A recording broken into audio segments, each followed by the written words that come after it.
నమస్కారం.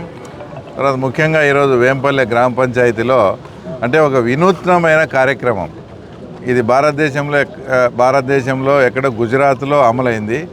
దాని ఆంధ్రప్రదేశ్లో మొట్టమొదటిసారిగా మన వేంపల్లె గ్రామ పంచాయతీలో తర్వాత దీన్ని ప్రారంభిస్తున్నాం.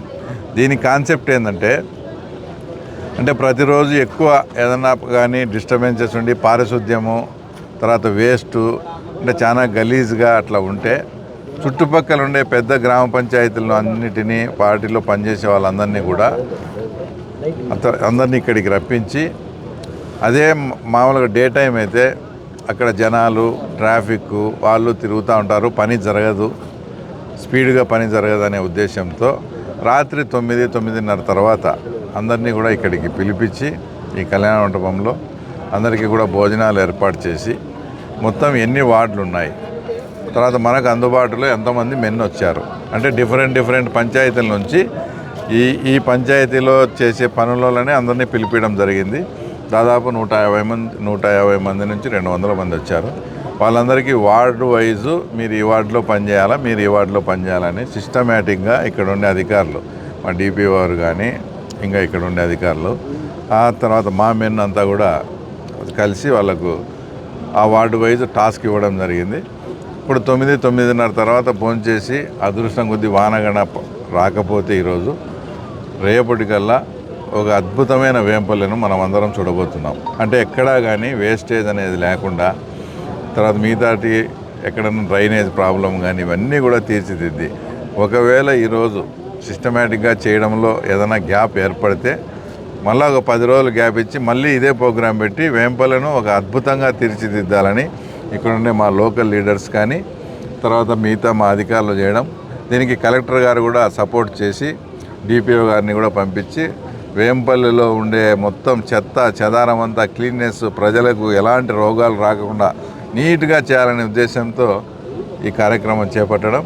ఇది సక్సెస్గానే అయితే ఇది మేము చూపించి ఆ తర్వాత ఇలాంటి ప్రతి గ్రామ పంచాయతీలో ప్రతి మున్సిపాలిటీని కూడా ధ్యేయంగా చుట్టుపక్కల ఉండే మున్సిపాలిటీలో పనిచేసే వాళ్ళందరినీ పిలిచి ఆ మున్సిపాలిటీలో ఏమున్నా ఆ తర్వాత ఇలాంటి డర్టీనెస్ అంతా కూడా తుడిచివేసే విధంగా ప్లాన్ చేయడం జరిగింది.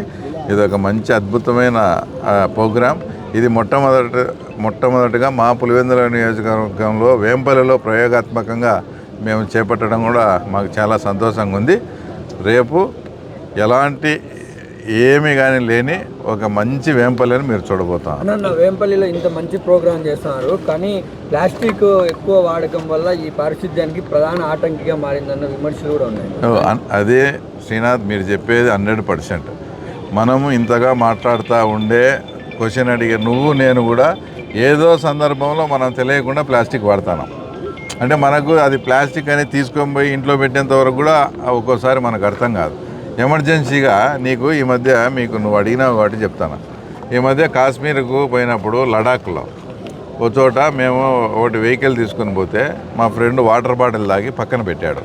పెడతానే వెనకమ్మలో ఉండే వేరే డ్రైవర్ వచ్చి వాటర్ బాటిల్ తీసి మన చేతికిచ్చి ఎక్కడంటే అక్కడ మీరు ప్లాస్టిక్ వాడకూడదు, మేము టూరిజం మీదనే బతుకుతున్నాము, ఇక్కడ పర్యావరణం చాలా ఇంపార్టెంట్, ఆ బాటిల్ మీరు ఇచ్చి ఎక్కడో వేస్టేజ్లోనో అక్కడ మీ చేతిలో ఉన్న వేస్టేజ్ ఇక్కడ వేయకూడదని ఆ బాటిల్ తీసి మాకు ఇచ్చి ఇంత క్లాస్ పీకినాడు.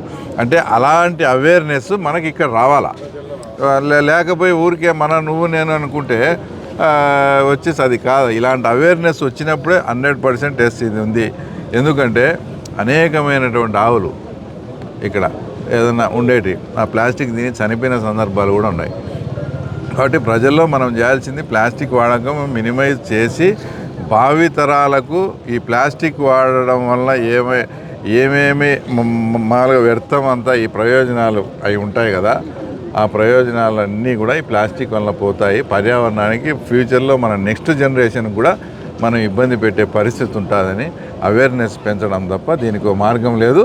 మనం ఇప్పటి నుంచి అది అలవాటు చేస్తా పోతే అది ఆటోమేటిక్గా అలవాటు అవుతుంది. రైట్.